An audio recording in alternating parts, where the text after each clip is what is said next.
Greetings, especially to you, my friend. Welcome again to the Watering Hole, die Watergat. I'm Peter Warren, and as per usual, we're going to spend some golden quality time together today around the living waters of God's Word. Now, in 2025, more than ever before, we have to take a stand for biblical principles and morality. And yet, so many Christians seem to struggle to rise to this challenge. One of our toughest battles seems to be in the area of God's acceptance and approval. And that all hinges on the spirit of adoption. Today, I want to talk about God's adoption approval. Adoption approved. Before we get going, let's just ask for the Lord's blessing on our time together. Let's pray. Father, indeed, your adoption as children of the Most High God is one of the most amazing truths that we encounter in your word. That you adopt us into your family as co-heirs with Christ.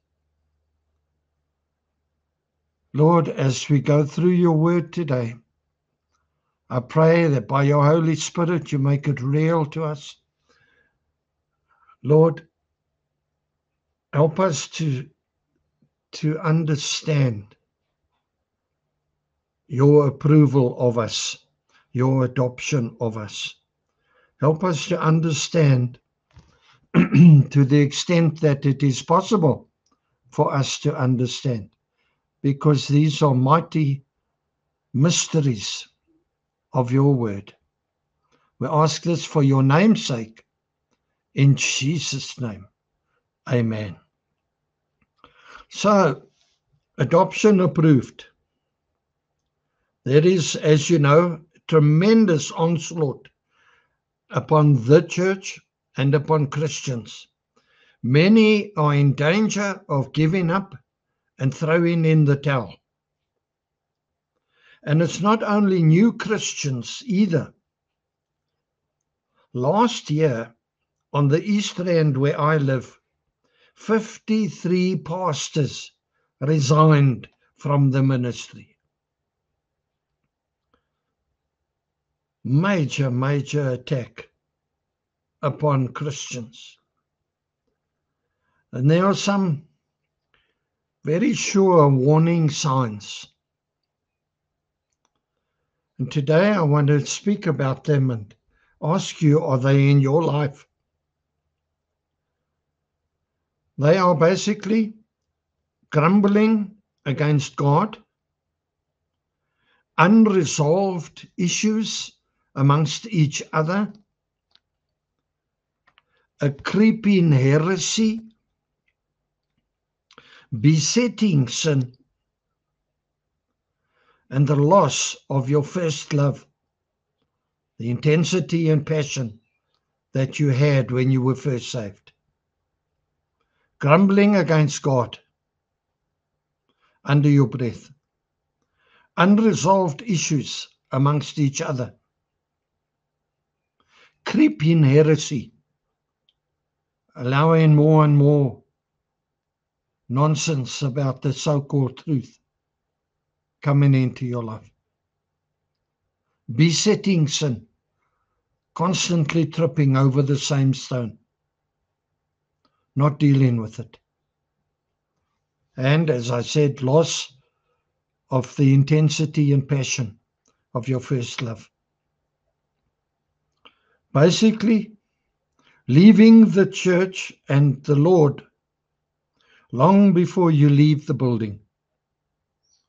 General disengagement and falling away. Like in a marriage. Many men I know leave the marriage long before they leave the house.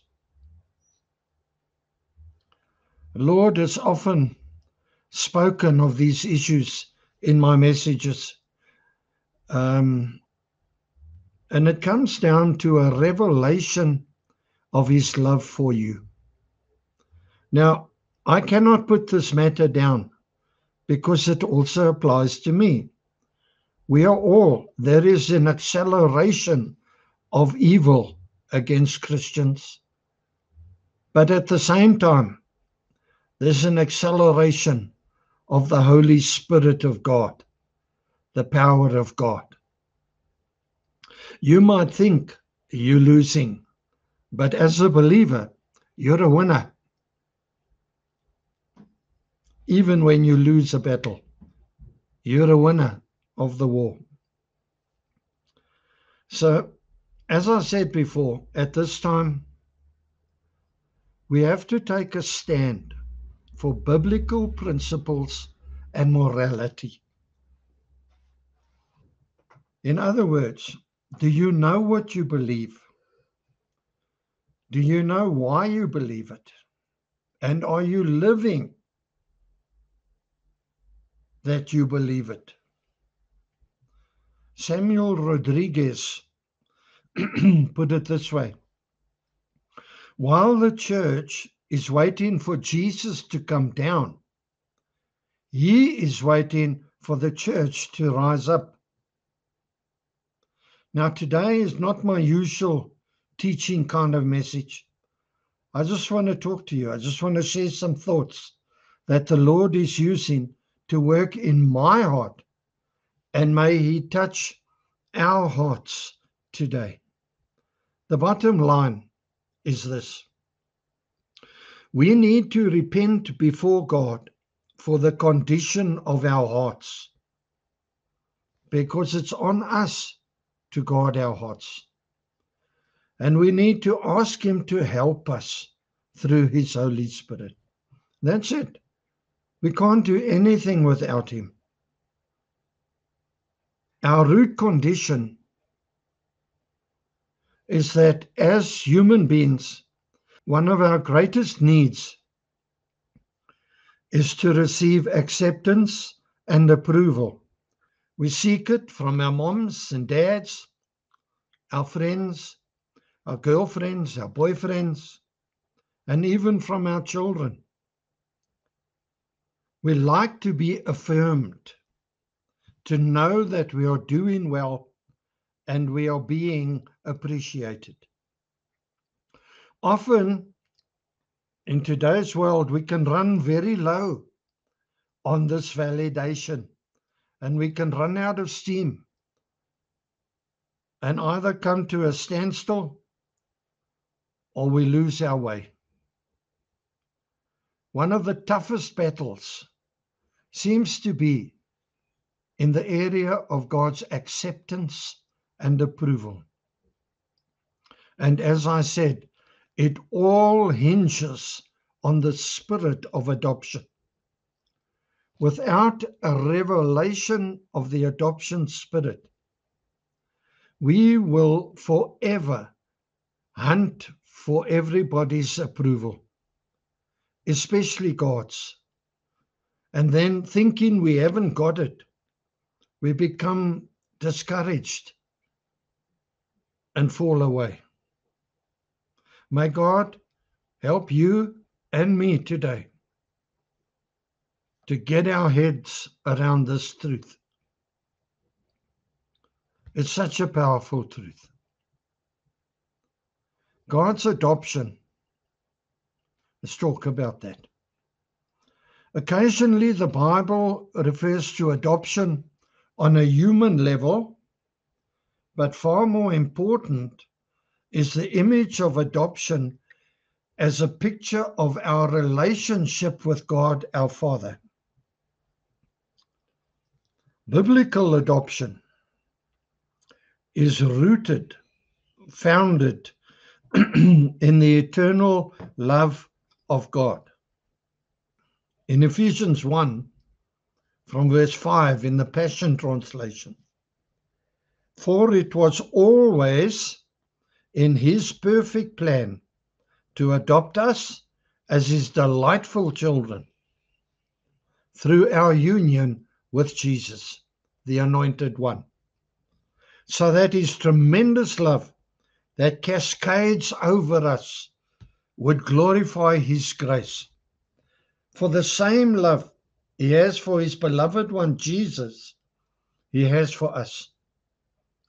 And this unfolding plan brings him great pleasure.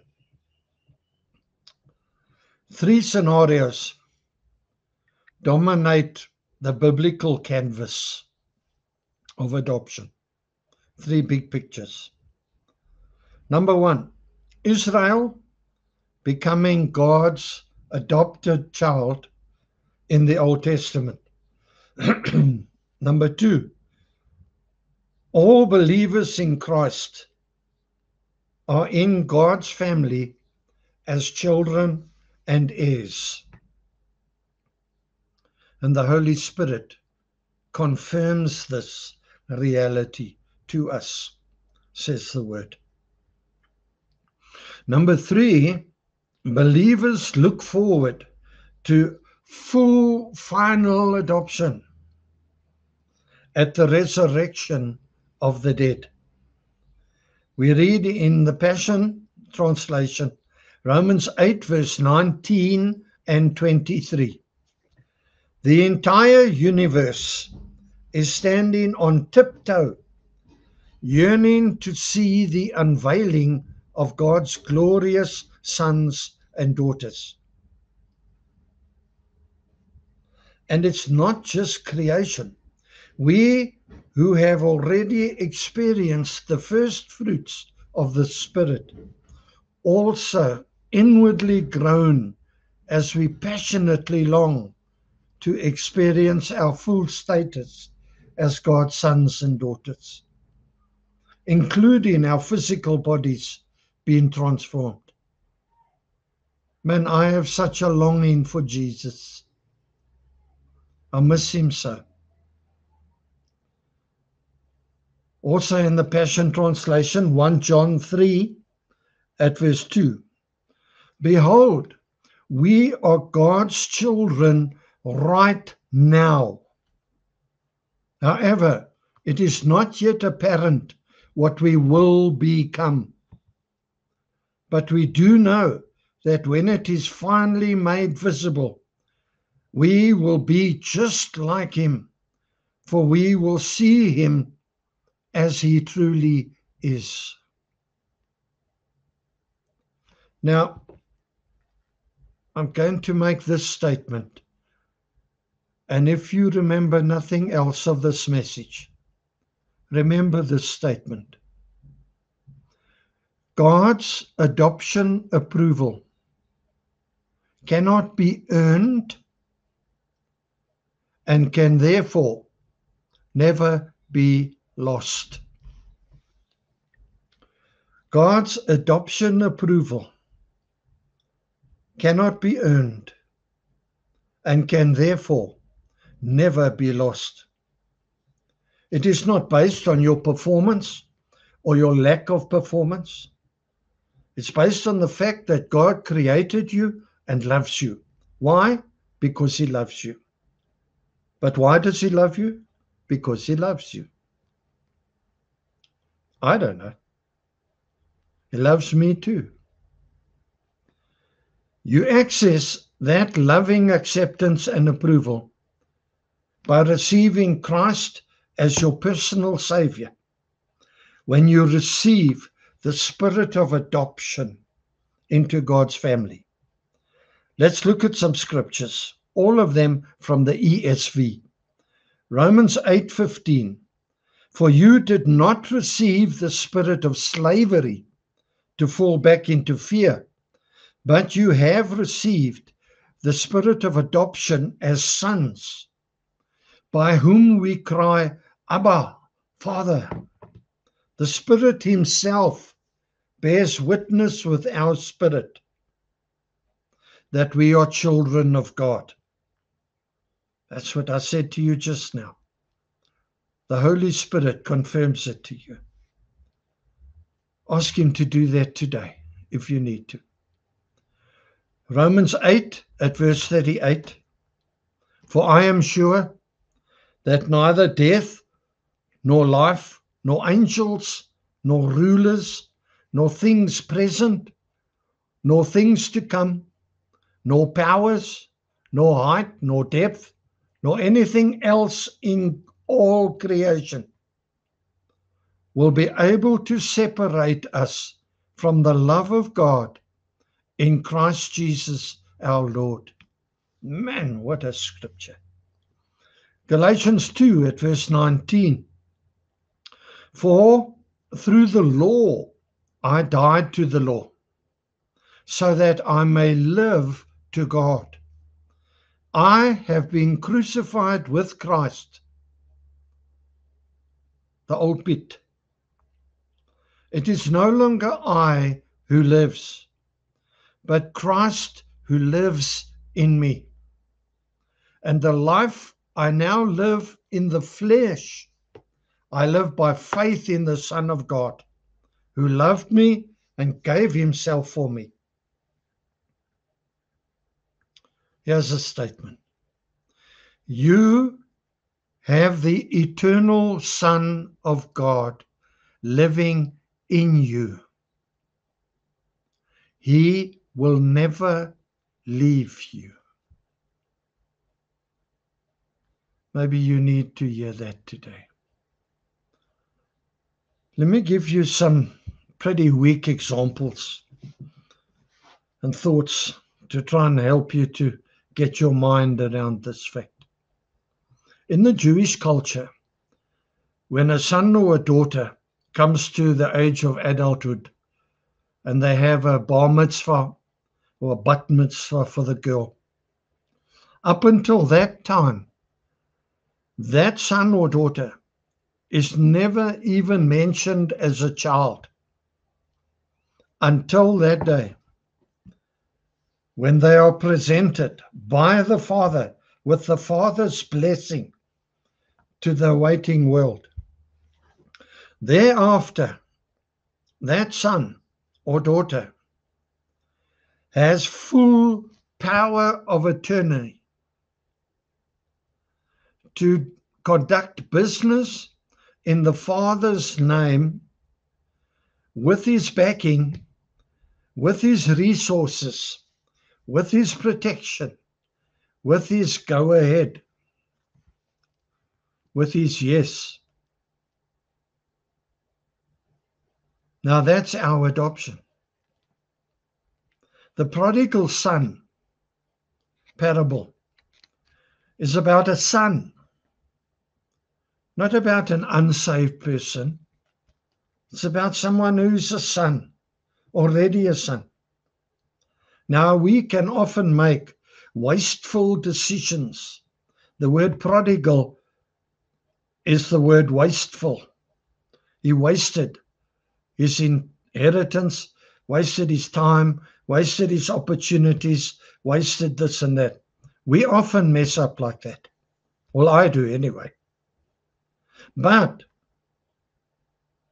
when we are adopted by Father God, no matter how much we have messed up,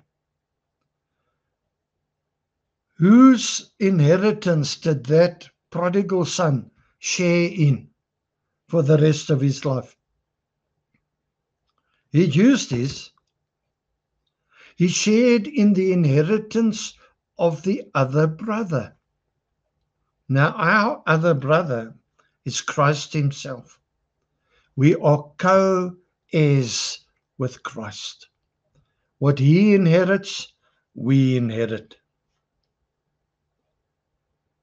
And a final thought in the Jewish culture.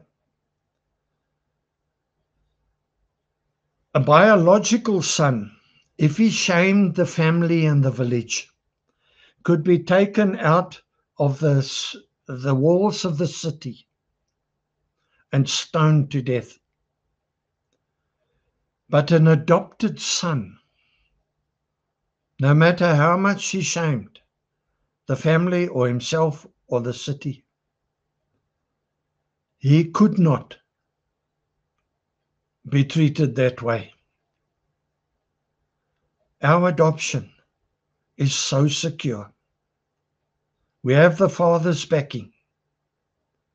As an adult son or daughter, to conduct business in the name of the Father, in the name of Jesus, to conduct business in His name.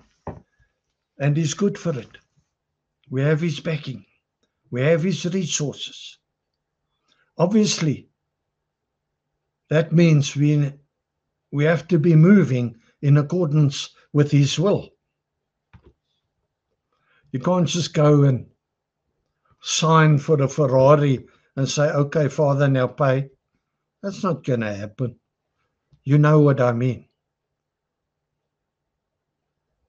But we are now, as adopted sons and daughters, sharing in the inheritance of Christ, our older brother, if you like. And no matter how much we mess up, we are secure. And we cannot be put away from God, put away from the family. No. So adoption, I remind you, you are not designed to be defeated by thinking you've messed up. God has put you away. You have no authority. I'll tell you something. The only authority that believers have is insofar as we are under the authority of God.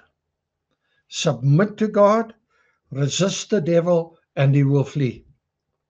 If you are not submitted and standing where you should be standing, you can resist the devil as much as you like, even in the name of Jesus, and he won't flee, for you have no authority.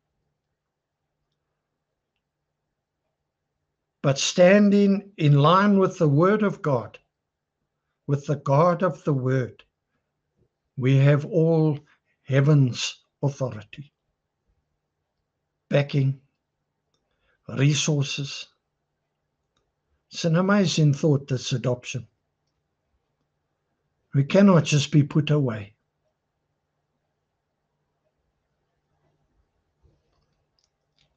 So it doesn't matter how much you have messed up. If you're a believer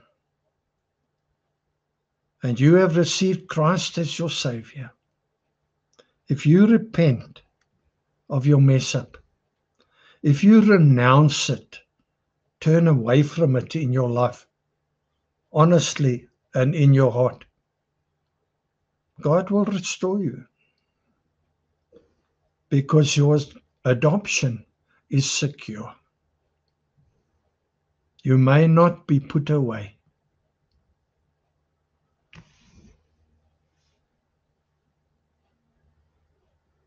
So as we pray now,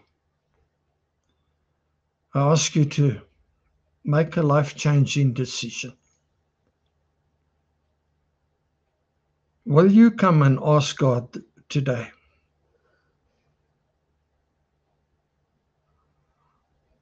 to show you, to give you a revelation that His adoption approval cannot be lost?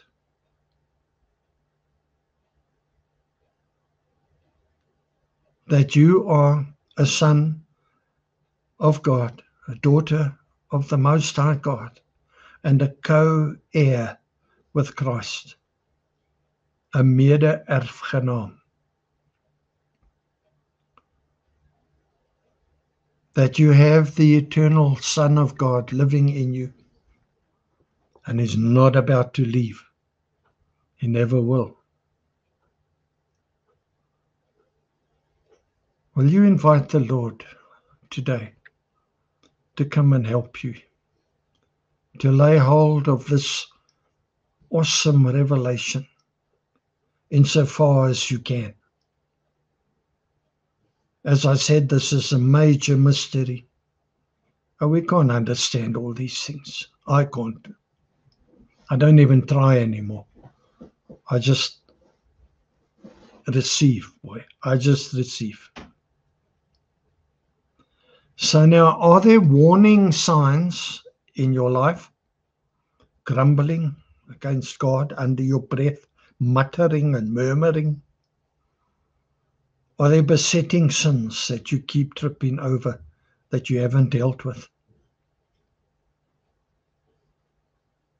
Have you got issues with your other brothers and sisters? Oh, the pastor didn't greet me, so I'm going to leave that church. Oh, come on, grow up. Have you lost the intensity and the passion of your first love? I'm praying for more than that today. I'm praying for God to refire me,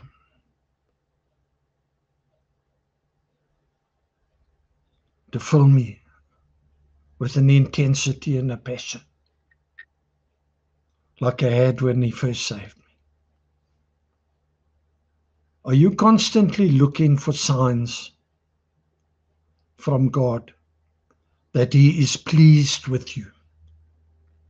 The bottom line, as I said before, we need to repent before God for the state of our heart, the condition it's in. And we need to ask Him to help us through His Holy Spirit. Let's pray. You pray there, I'll pray here. Father, I pray today in the name of Jesus for a spirit of repentance to fall upon us all.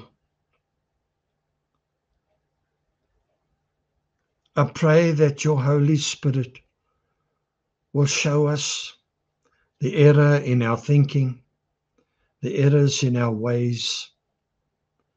I pray for that royal robe of God's adoption approval, that royal robe of belonging to the King's family. I pray for the heaviness of that mantle of the spirit of adoption and resting from performance striving for approval and acceptance. I pray that that royal robe now would rest upon each one of us, that would feel that weight as I close it now, that we would know the weight of the royal robe of belonging.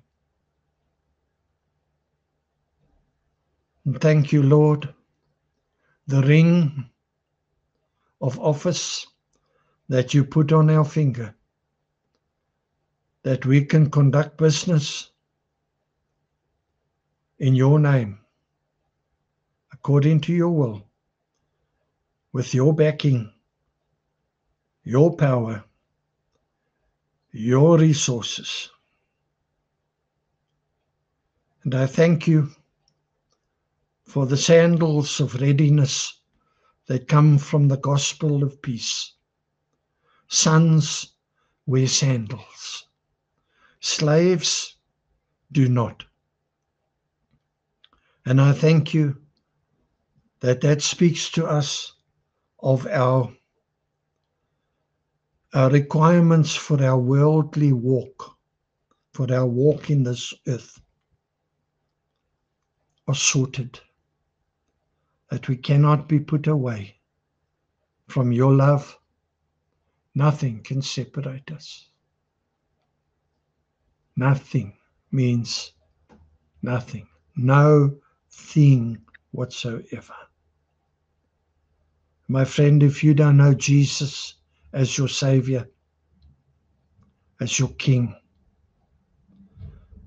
and if you know your life is not right, you want to make right, there where you are today, simply ask Jesus that he will give you a sign, that he will reveal himself to you, that you will know he is real and alive. And when he does that, you can seek out a pastor or some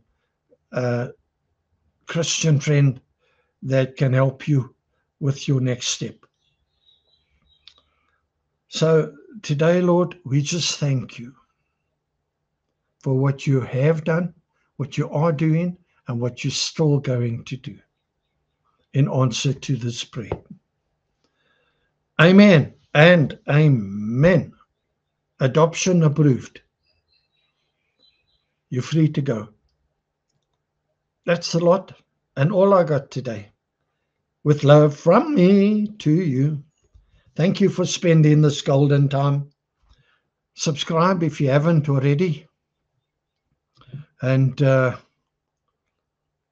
consider sending this message on far and wide. Let's get the truth out there. In Jesus' name. Until we meet again at the sunny waterhole, may God richly bless you and yours. Shalom.